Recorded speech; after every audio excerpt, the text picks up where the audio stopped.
Hey guys, so this is the Electronics SE8, and I'm just doing a follow-up video because a few people were asking, how does it sound compared to the MKH416? How does it compare to the RODE NTG 5? And some people were like, how does it compare to your favorite microphone, the RODE Videomic Go 2?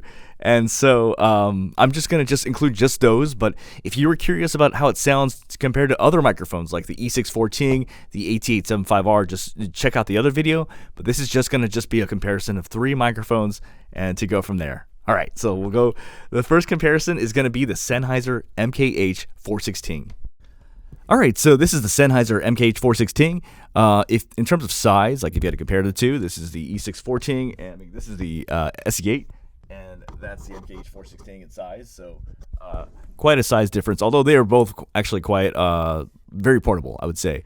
But this microphone is $1,000. This is $250 brand new, you know, I would say this microphone is used a lot in a lot of commercial work, and this is how it sounds. Microphone check, testing 1 2 3. And yeah, this is how it sounds compared to the SE8. Mic check, testing 1 2 3.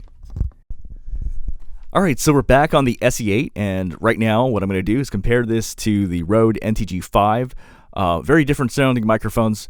They're not even the same price class, but it's just a point of comparison if you're curious. Yeah, we'll do that next.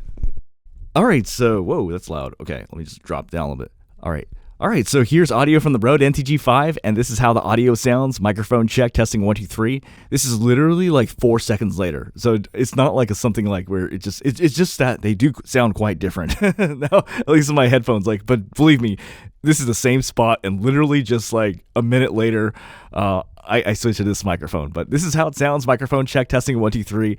This is how the audio sounds compared to the SE8. I actually use this microphone a lot in a lot of YouTube videos and things like that because I find that it's not as harsh compared to the 416, much more muted. Some people like that, some people don't, but this is how it sounds. Mic check, testing 1 2 3. I'm now going to switch back to the SE8. All right, so I'm back on the SE8, and I literally just did a recording of the NTG 5 so I could hear back. Very, very different in sound. I would say the NTG 5 is much more muted, almost slightly darker, I would say. This is a little bit more brighter, but it's not what I would say is a bright microphone. But we're back on the SE8.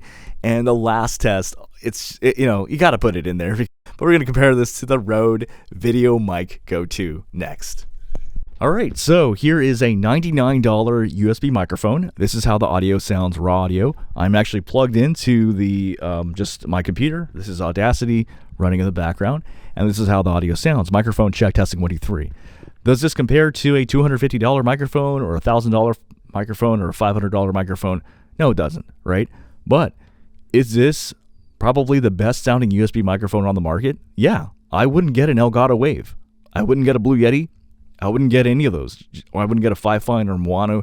This, in my opinion, is the best USB microphone.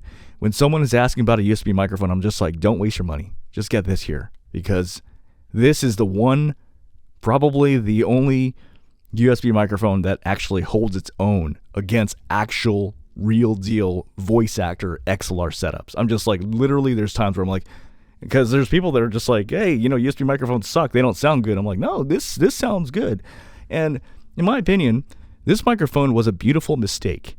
Basically what happened was RODE basically wanted to put this on a camera. And you would have like a selfie sort of setup. And they weren't thinking like, dude, this is an amazing, we just made the best USB microphone ever. Like, you know, and it is.